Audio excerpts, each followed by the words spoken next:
Live mula sa GMA Network Center, ito ang 24 Oras.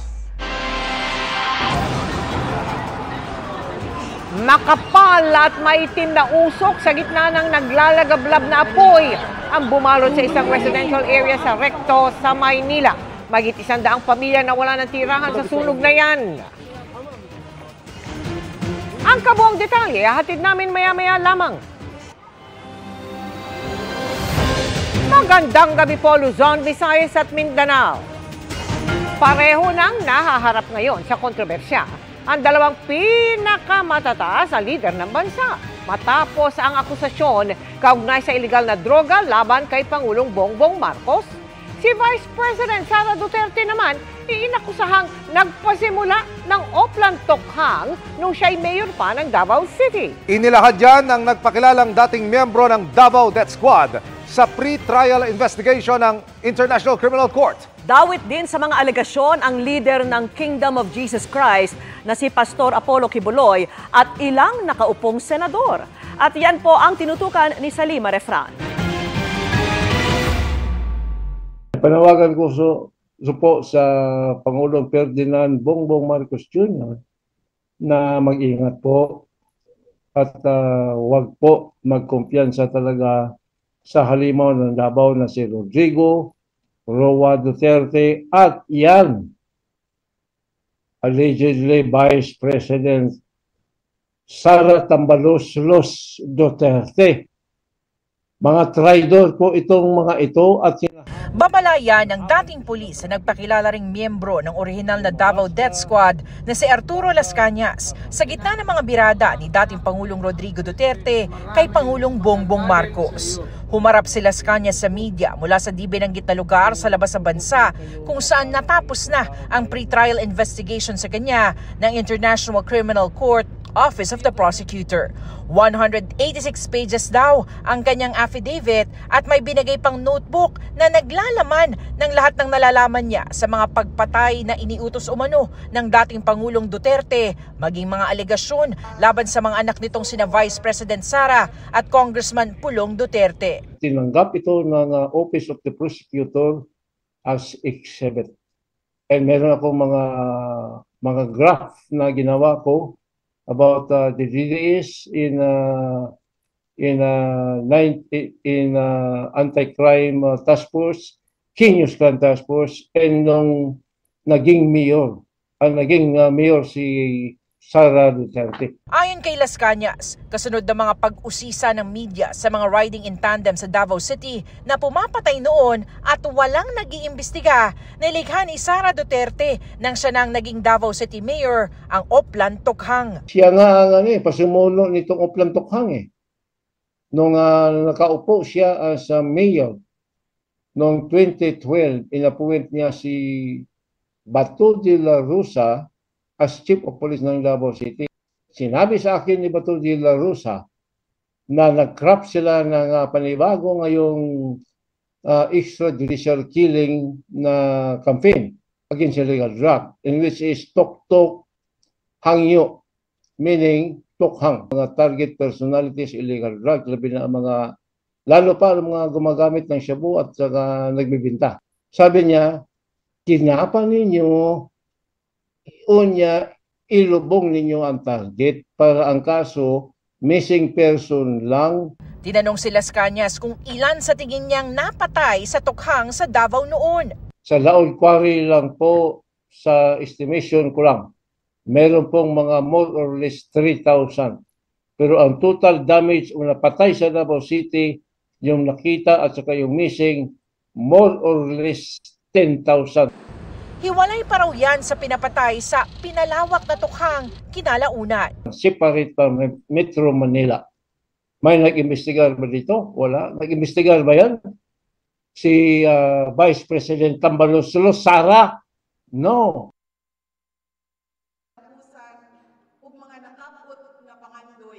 Sinisikap ng GMA Integrated News sa makuhang panig ni Vice President Duterte sa mga sinabi ni Las Cañas.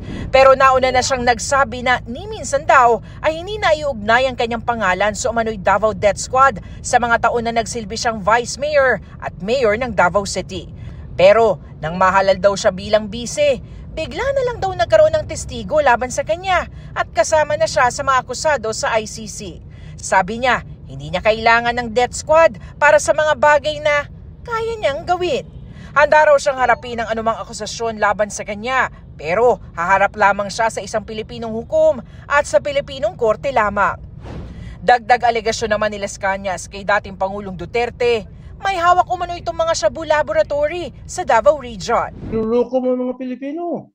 Anong ginawa mo? Drug war? Anong drug war? Ikaw ang drug lord. Pinapapatay niya sa grupo namin ni Espiofor Bin Laud yung 11 Chinese workers in chemist ng Davao Shabu Laboratory at ng Barangay Obrero. Si Mayor Duterte naman ang in charge dito sa Southern Mindanao, dito sa mga Shabu Laboratory. Ang koleksyon raw ng baril ng dating Pangulo, hindi lang daw nasa 300. Hanggang koleksyon ni Mayor Duterte during my time, more than 1,000. Igaling po ito kay Kibuloy.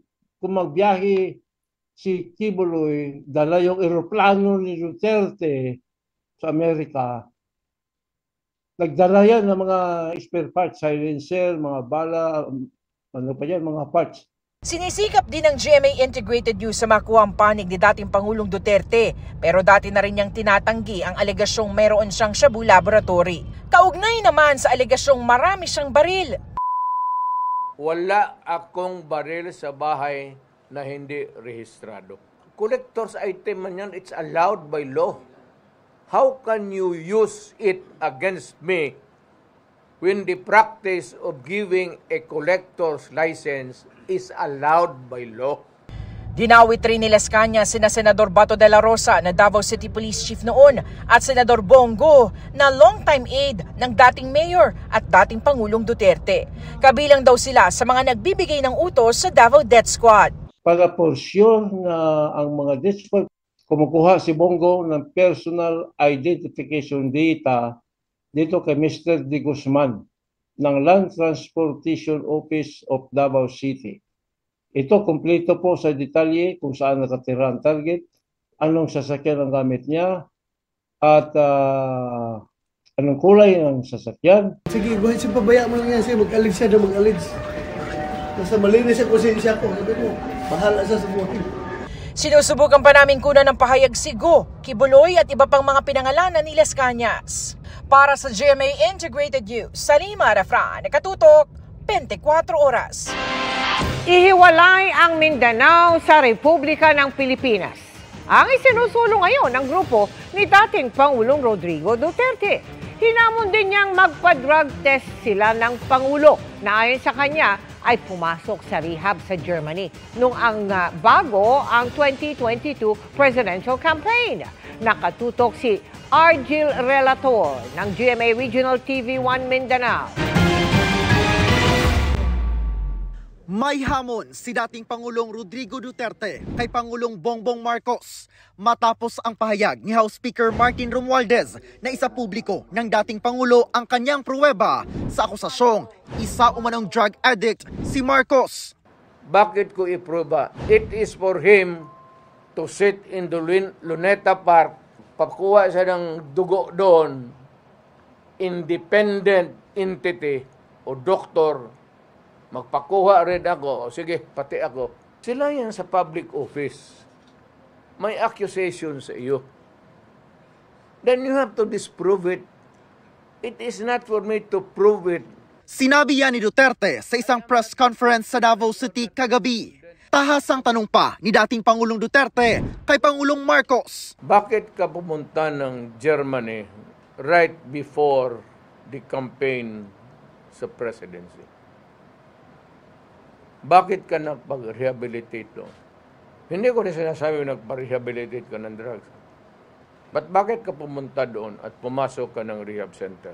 Sinisika pa ng GMA Integrated News na makuha ang panig ng Pangulo o ng Malacanang ukol dito.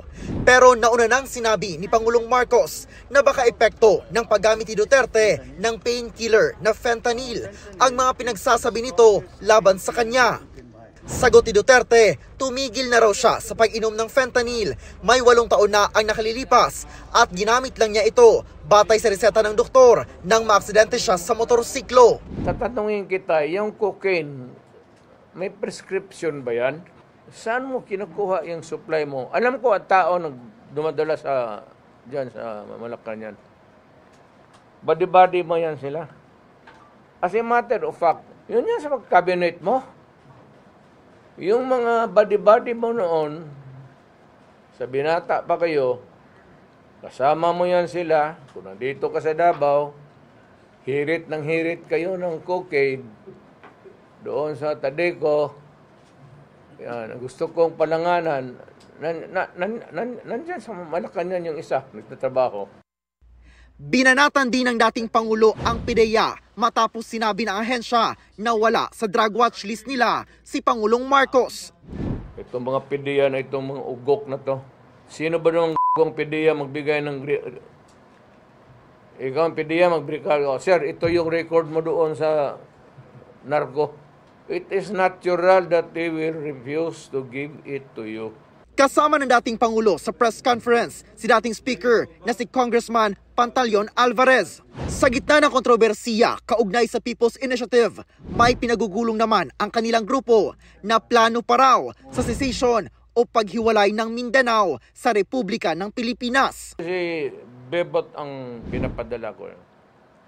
Because si Bebot Alvarez, siya yung talagang pinakauna nagpalakad ng mga papel about the desirability of Mindanao seceding from the Republic of the Philippines. Kaya kung ganon lang naman kayo dyan sa Luzon, pati sa Visayas, bahala kayo. Lahat, nandito man sa atin lahat. We all give our resources to them. And Mindanao is rich. But you can come. Pag independent tayo, kung kayo ninyo, ako gusto ko talaga. Gusto ko na. Magsawa na ako sa ilang presidente na kasi walang nangyari sa Pilipinas. Mabilis na sabi ni Duterte, hindi raw ito labag sa batas. Hindi naman rebellion, hindi yan sedition. There's a process in that. I think before the UN, where you would gather signatures from all sorts in Mindanao, magpirma, verified, under oath, in the presence of so many people, decide that we want a separate. At oras na humiwalay daw ang Mindanao sa Pilipinas. Ako, I would like to tell this to Mr. Marcos. Sir, bitawan mo yung ICC. Huwag mo akong tulungan dyan. Ako na ang bahala. Kasi pag mag-Mindanao State na, si Alvarez na magtago sa akin dito sa Mindanao. Tinuldukan din ng dating Pangulo ang mga haka-hakang balak niyang tumakbo sa susunod na eleksyon. I am permanently retired. Permanent na yan. Walang halong ano yan. Ayaw ko na. Pagod na ako. Hindi ko na kaya. Mula sa GMA Regional TV 1 Mindanao at GMA Integrated News, Orgil Relator, nakatutok 24 oras. Sumiklab ang sunog sa isang residential area sa Recto, Maynila na nakaapekto pati sa operasyon ng LRT2. Ang latest doon, alamin po natin live mula kay Mark Salazar. Mark, kamusta ng sunog? Vicky, wala namang namatay, wala namang nasaktan, pero nasa 150 na pamilya ang nawalan ng tahanan dahil dito sa sunog dito na umabot ng 5th alarm. At kagaya ng binanggit mo, Vicky, naapektuhan yung katabing Recto station ng LRT2. Ibig sabihin, binaypas ng linya itong estasyon na to. Ibig sabihin yan, walang bumaba, walang sumakay sa estasyon habang nilalabanan ng apoy.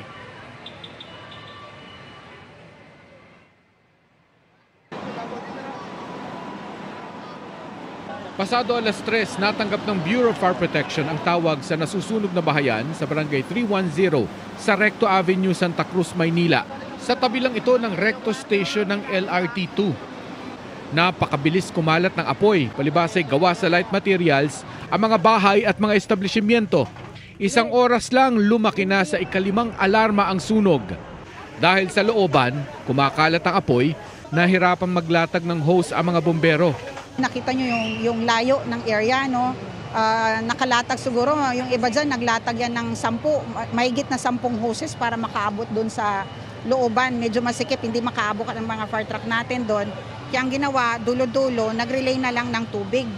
Nagpupulasan ng mga residente sa iba't ibang direksyon, dala-dala ang kung anumang naisalba. Ako lang po, tsaka yung mga alaga kong pusa. Kamusta mga alaga? Isa lang nailigtas ko, 3, yung 2 nandun. Madilim kasi, nakapatay na po agad yung ilaw. Hindi ko na makita sila, kaya yung isa lang nailigtas ko. Maaga pa para malaman ng BFP kung saan nagmula ang sunog at ano ang dahilan. Pero nagtanong-tanong na ang mga taga-barangay. Kwento dito, ayon doon sa mga nakausap ko, ito ay nag-umpisa doon sa kompyuteran. Siguro matagal na yung computer na hindi napapatay, kaya yun po ang sanhi ng sunog. Salasalabat ang linya ng kuryente sa lugar na kung tawagin ay spaghetti connection. Kaya sa mga nakaraang sunog dito, puro electrical short circuit ang dahilan. Noong mga nakaraang taon, nasunog yung Oroqueta. O ngayon, dito naman, nakaraang linggo, muntik-muntika na naman to. Ngayon, natuluyan.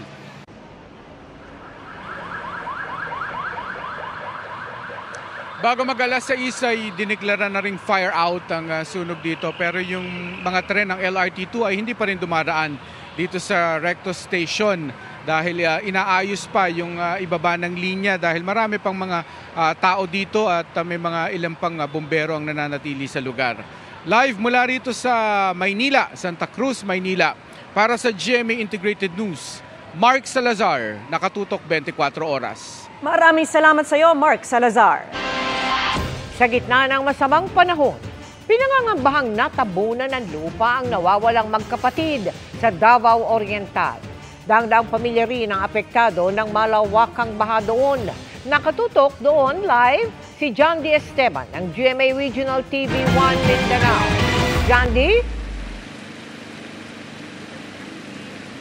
Mel, hindi pa rin tumitila ang ulan dito sa Davao Oriental kaya pinangangambahan na baka dadami pa ang maapektuhang pamilya na sa ngayon ay nasa mahigit 600 na.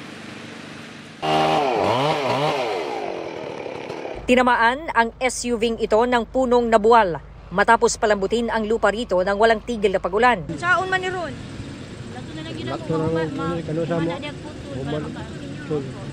Medyo lalom na ang tubig ito, na standard mi aning na tumba ng lubi, akaning kahoy. Pero hindi pa man tapos ang clearing operation. May puno na namang natumba. May magkapatid namang nawawala at pinangangambahang natabunan ng gumuhong lupa sa barangay Panlaisan, Pichon, lungsod ng Caraga. Delikado pa raw papuntahan ng lugar. Sa Tarragona, Davao Oriental, matapang na sinuong ng 2 lalaki bitbit ang motorsiklo ang rumaragasang ilog. Walang magawa ang mga residente kundi makipagsapalaran dahil hindi pa naaayos ang tulay na nasira sa gitna ng masamang panahon. Hindi rin madaanan ng tulay sa barangay PM Sobricari sa Caraga. Kita ang paghampas ng tubig mula sa rumaragasang ilog na unti-unti na ring sumampa sa tulay.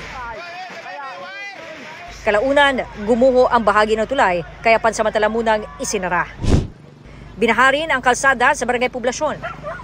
Mga nabuwal na puno at gumuhong lupa naman ang humambalang sa kalsada sa barangay Santa Fe. Tumaas din ang tubig sa ilog sa barangay San Antonio. Sa buong Davao Oriental, abot na sa halos 600 pamilya ang apektado ng mga baha. Baha rin ang kalsada sa Amakan sa Kabantian, Davao City, kaya hindi madaanan ng maliliit na mga sasakyan. Gumamit na ng lubid ang ilang residente sa Bunawan, Agusan del Sur para makatawid sa malakas na agos ng tubig na halos abot baywang na.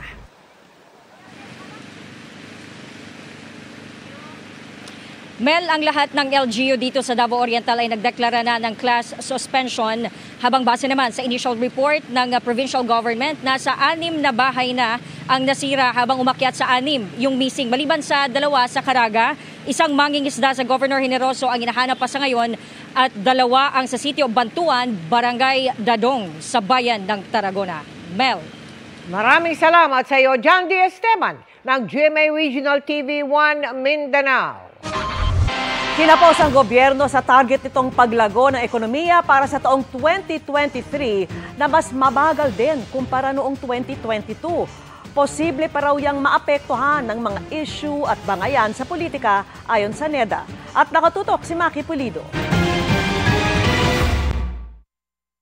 Hindi may kakaila sa mga numero, hindi naabot ng gobyerno ang target nitong Gross Domestic Product o GDP growth para sa taong 2023. 5.6% ang naitalang GDP growth noong nakaraang taon kapos sa target na 6 to 7%.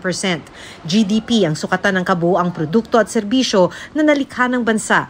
Huli raw bumaba sa 5.6% ang GDP growth noong taong 2011. The impact of inflation, of course, directly is on the household final consumption expenditure.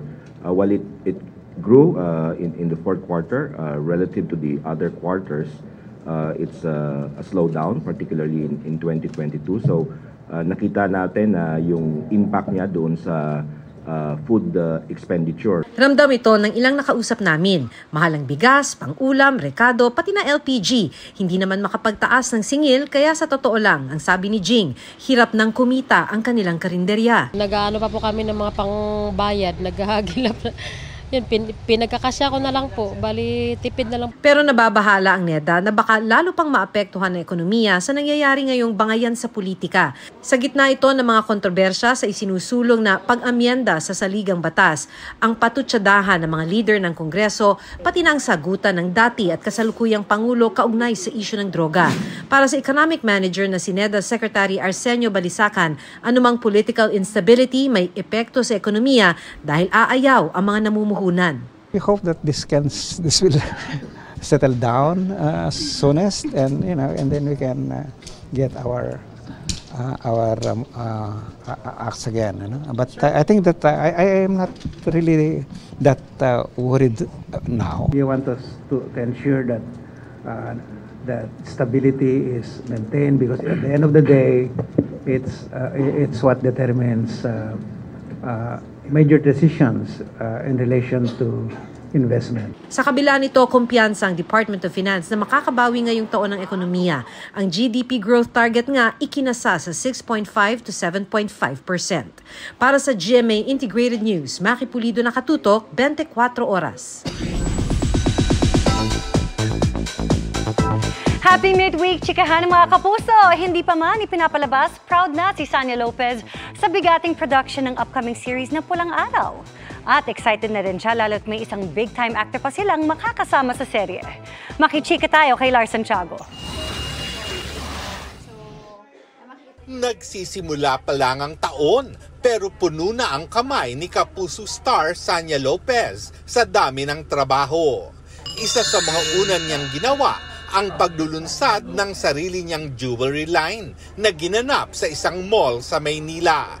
Gusto nga raw ni Sanya na mag-design ng alahas na 1940s inspired para magamit niya sa taping ng upcoming series na Pulang Araw. Lahat ay talagang natutuwa para dito sa Pulang Araw at excited kasi talagang napaka-gaganda ng nung pagkasulat ng istorya. Importante rin po yun. Tsaka habang binabasa mo pa lang siya, nararamdaman mo na.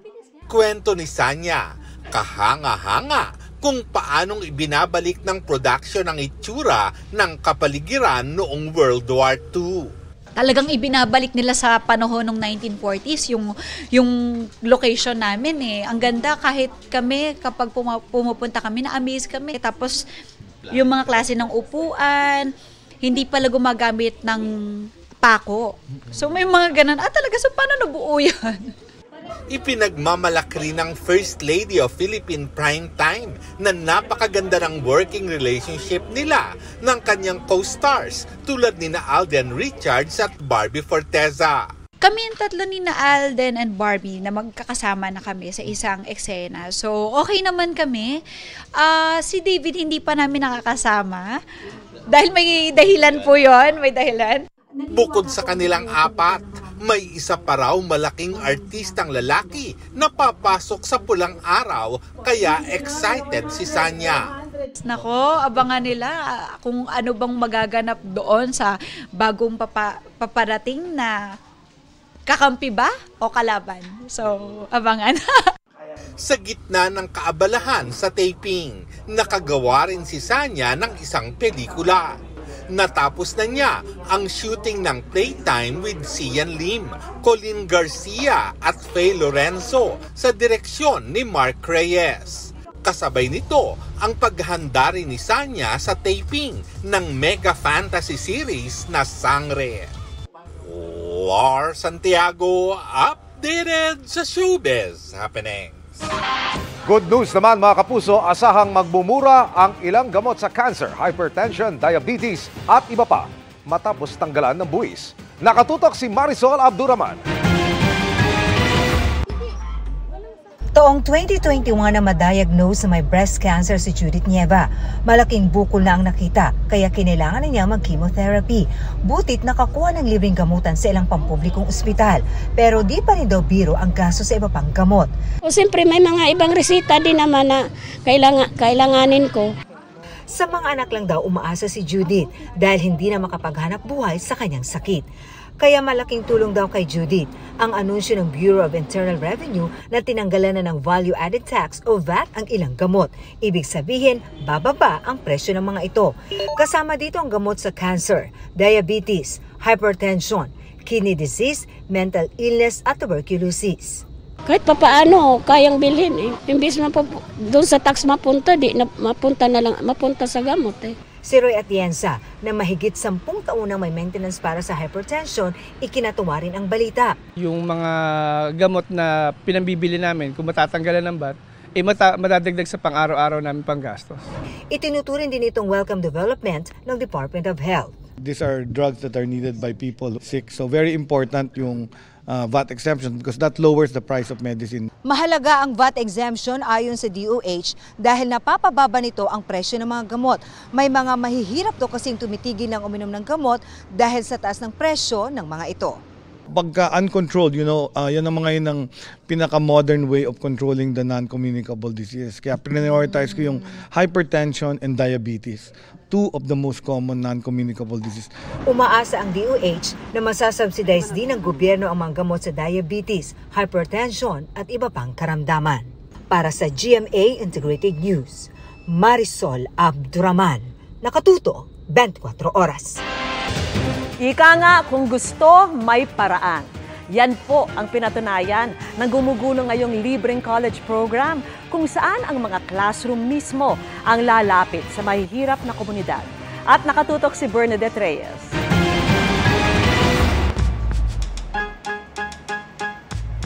Ordinaryong bus lang sa unang tingin.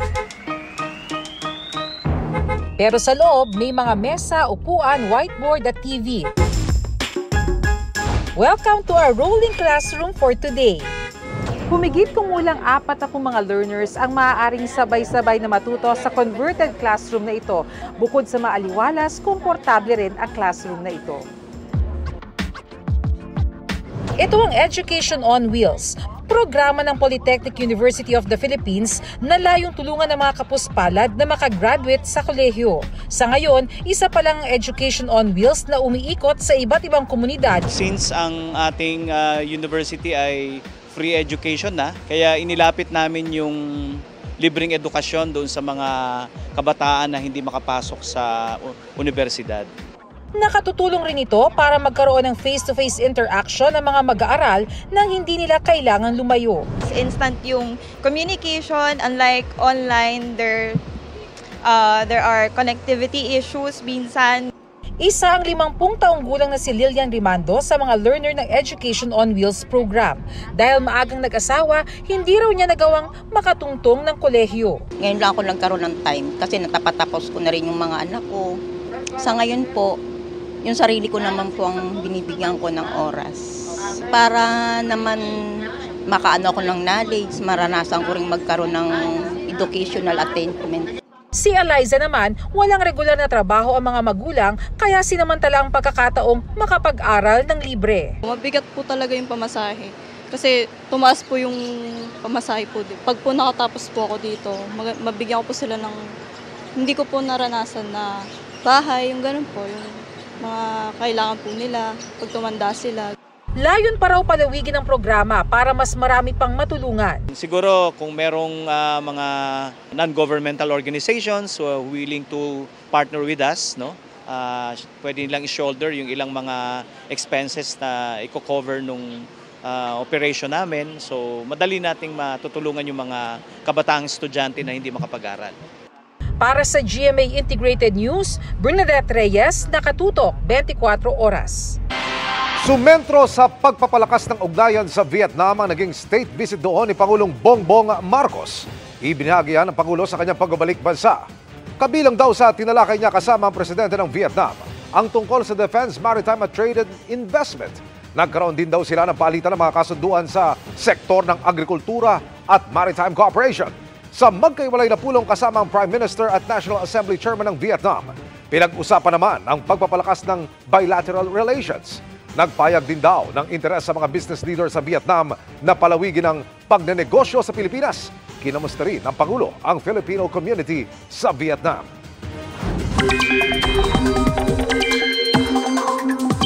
Mga kapuso, lumalapit na po sa bansa ang minomonitor nating low pressure area o LPA, kaya hindi inaalis ang chance ng pumasok yan sa Philippine Area of Responsibility o PAR. Sa layong 130 kilometers south ng General Santos City, huling namataan ang nasabing LPA. Ayon po sa Pag-asa, sakaling matuloy ang pagpasok nito sa PAR, maaari rin itong mag-dissipate o malusaw sa mga susunod na araw. Sa ngayon, patuloy na magpapaulan yung trough o extension ng LPA sa Mindanao. Tuloy-tuloy rin ang ihip ng malakas na amihan sa Luzon at Visayas. Bukod sa lamig ng panahon, lalo na po sa gabi o madaling araw, apektado rin ng amihan ang mga baybayin. Kaya maalon at delikado pa ring maglayag sa silangang bahagi ng Southern Luzon, Visayas at Mindanao. Base naman sa datos ng Metro Weather, umaga pa lang bukas may ulan na sa Zamboanga Peninsula, Northern Mindanao, Caraga, Davao Region at Soc-Sargen. Pagsapit naman ng hapon, halos buong Mindanao na po ang uulanin.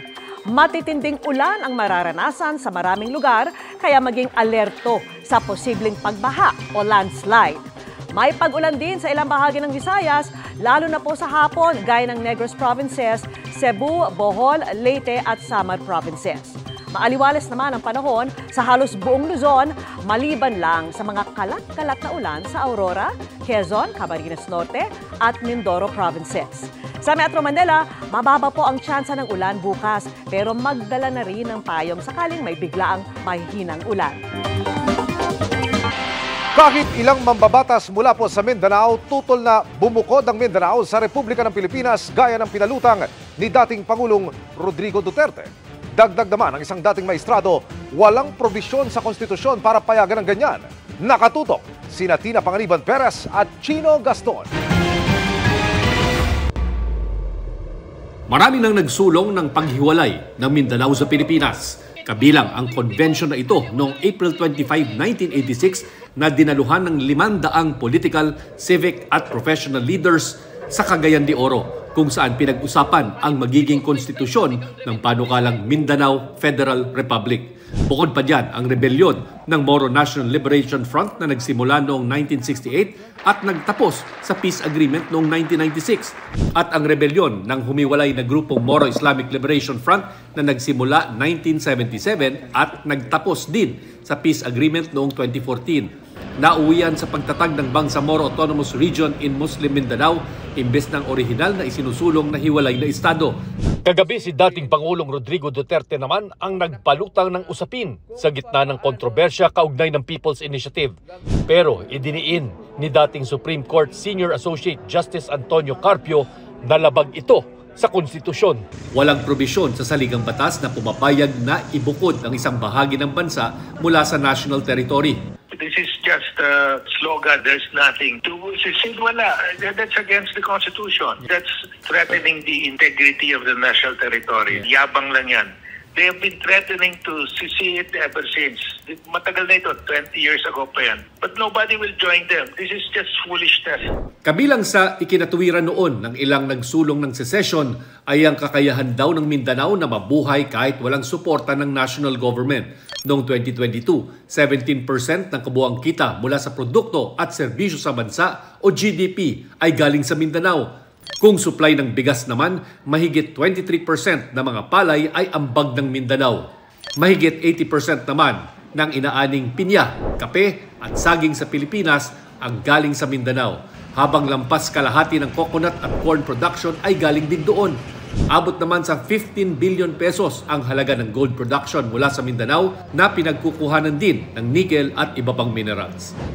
Sabi ni Davao del Norte 1st District Representative Pantaleon Alvarez na kabilang sa nagsusulong ng paghiwalay ng Mindanao, matagal nang napabayaan ang Mindanao kaya panahon na para mangyari ito. Katulad ng ginagawa ng mga nagsusulong ng pag-amyenda sa saligang batas sa pamamagitan ng People's Initiative. Hindi madaling gawin ito, mahirap din dahil gagawin namin ito ng maayos. Walang gulo, definitely. Gagawin namin, kailangan kahit na mahirap gawin yung ikutan yung buong Mindanao para ipaliwanag sa lahat ng mga tiga Mindanao kung bakit namin ginagawa ito at bakit namin gagawin ito. Tinanong namin ang ilang mambabatas mula sa Mindanao ukol dito. May ilang bukas na mapag-usapan ito. Doon sa punto na secession o i-separate natin, teka muna, ako personally gusto kong pag-aralan. Gusto kong tingnan kung if it's really worth it. May ilan naman ngayon pa lang nagsabi ng hindi sila payag dito. Ayaw namin humiwalay. The last time we checked, according to DBM, yung isang distrito nga, 51 billion pesos. Anong ihiwalay? Dahil nakakuha ka na ng 51 billion pesos at yung mga ibang distrito napabayaan nyo at hindi nyo naalagaan. Tapos iniisip nyo, sarili nyo lang. Para naman kay Senate President Miguel Zubiri na taga Bukidnon. With due respect to the former president, I think right now, the last thing that we want is na magkagulo-gulo, magkawatak-watak ang ating bansa. Para sa GMA Integrated News, Tina Panganiban Perez. Gino Gaston nakatutok, 24 oras. Idiniin ng Commission on Elections, COMELEC, na wala ni 5 duling na dagdag sa budget nito. Ang inilaan para sa People's Initiative para amyendahan ang konstitusyon. Nakatutok si Dano Tingkungko. 12 million pesos na dagdag budget ang ibinigay ngayon 2024 sa COMELEC. Pero paglilinaw ng komisyon para yan sa pagpapagawa ng mga tanggapan ng COMELEC at para sa paghahanda sa eleksyon 2025. Wala kahit 5 duling na nailaan po namin para sa People's Initiative. Kaugnay naman ang pagproseso ng mga pirmang isinumite kaugnay ng People's Initiative, kusa raw nilang sinuspinde yan kahit walang formal na naghain ng pagtutol. At stands now, naandyan pa po yung resolution na yan. Kaya lang, minarapat namin na isuspend muna ang kanyang pagpapatupad.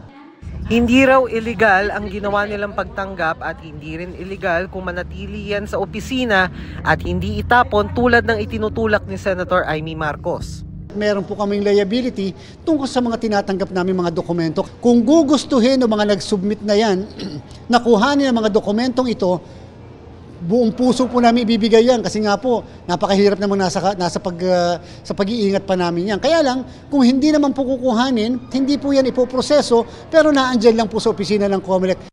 Nasa proseso raw ang COMELEC ng pagbuo ng komite para repasuhin ang resolusyong gagabay sa pagproseso ng People's Initiative na giniit nila noong walang timeline. Para sa GMA Integrated News, Dano Tingkungko, nakatutok, 24 oras.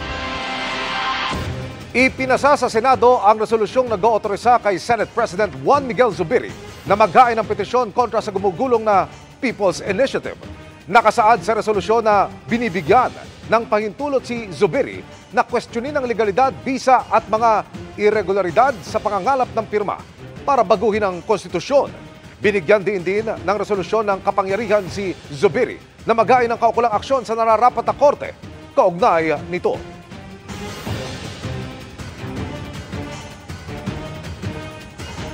Naglabas ng pahayag si Vice President Sara Duterte sa gitna ng mga banat sa Pangulo ng kanyang amang si dating Pangulong Rodrigo Duterte at mga kapatid. May respeto ako sa mga pananaw at opinyon ni dating Pangulong Rodrigo Duterte, pati na ng aking mga kapatid.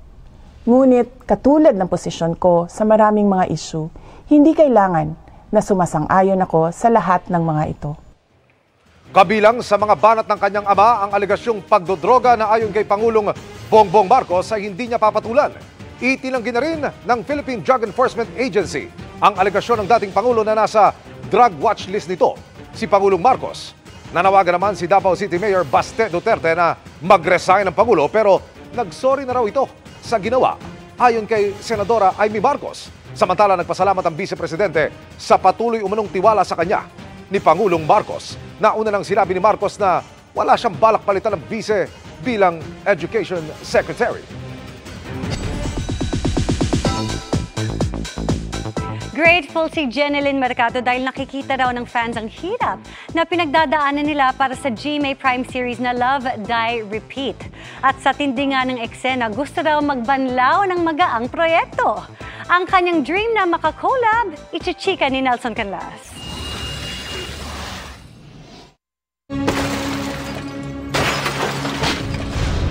Tila nailigtas man ang karakter ni Angela played by Kapuso Ultimate star Jeneline Mercado, ang asawang si Bernard na ginagampanan naman ni Sian Lim sa paulit-ulit na aksidente. Halika dito. Sino ba ako dadalhin? Dito. Hindi pa rin siya nakaligtas sa obsession ni Elton, played by Mike Tan, na dinukot at itinago si Angela sa isang abandonadong lugar. Mainipin ako eh. Nabaril man si Bernard. Nailigtas pa rin si Angela sa kapahamakan. Ang eksenang yan, isa lang sa tumitinding kwento, kaya di katakatakang mataas ang ratings ng GMA Prime series na Love, Die, Repeat.